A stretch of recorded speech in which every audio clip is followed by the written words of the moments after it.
এশিয়ার অন্যান্য দেশের তুলনায় 4 গুণ কম জনবল নিয়ে চলছে দেশের স্বাস্থ্য খাত। অধিদপ্তরের হিসেবে জনবল প্রয়োজন 5 লাখ, আছে 1.5 লাখেরও কম। করোনাকালে এই সংকট সবচেয়ে বেশি বোঝা গিয়েছিল। এখন বড় চ্যালেঞ্জ হয়ে দাঁড়িয়েছে অসংক্রামক রোগ নিয়ন্ত্রণ। সংস্থাটি 53 বছর পূর্তি অনুষ্ঠানে এসব বিষয় উঠে আসে। 1, 2, 3 ঢাকায় জমি জিতে নিন 100% ক্যাশব্যাক সহ 20 কোটি টাকার পুরস্কার। দেশের প্রথম অধিদপ্তর হিসেবে 1971 সালে প্রতিষ্ঠিত হয় স্বাস্থ্য অধিদপ্তর। বৃহস্পতিবার 53তম প্রতিষ্ঠাবার্ষিকীর আয়োজন করা হয় রাজধানীর মহাখালীতে। এতে যোগ দেন সারা দেশের বিভিন্ন পর্যায়ের চিকিৎসক ও কর্মকর্তারা।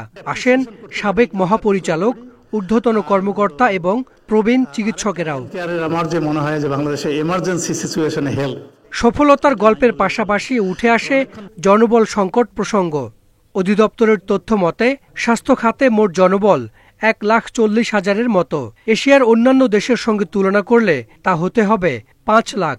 তো আশা করছি যে যেভাবে আমরা স্ট্যান্ডার্ড সেটআপটা করেছি, এইভাবে যদি ফেজ ওয়াইজও আমাদেরকে জনবলটা দেয়, তাহলে পরে আমরা হয়তো সামনের দিকে খানিকটা স্বস্তিতে থাকব।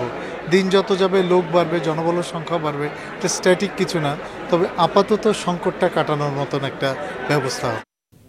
করোনাকালে জনবল সংকটের বিষয়টি সবচেয়ে বেশি নজরে আসে। এখন সেই মহামারী না থাকলেও বড় চ্যালেঞ্জ হয়ে দাঁড়িয়েছে ডায়াবেটিস, উচ্চ রক্তচাপ, হৃদরোগ, ক্যান্সার সহ বিভিন্ন অসংক্রামক রোগ। আমরা যদি আগে থেকে প্রিভেনশন না করতে পারি, অ্যান্টিমাইক্রোবিয়াল রেসিস্ট্যান্স এই কোভিডের মহামারীর চেয়ে আরও অনেক বেশি ক্ষতিগ্রস্ত হবে দেশের স্বাস্থ্য ব্যবস্থা।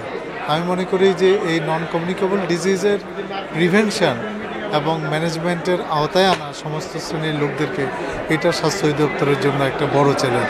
করোনা মোকাবিলায় প্রশংসা কুড়ালেও তৃণমূলে এখনও টেকসই স্বাস্থ্য ব্যবস্থা প্রতিষ্ঠা করতে পারেনি স্বাস্থ্য অধিদপ্তর। Hasan Misbah, independent news, Dhaka.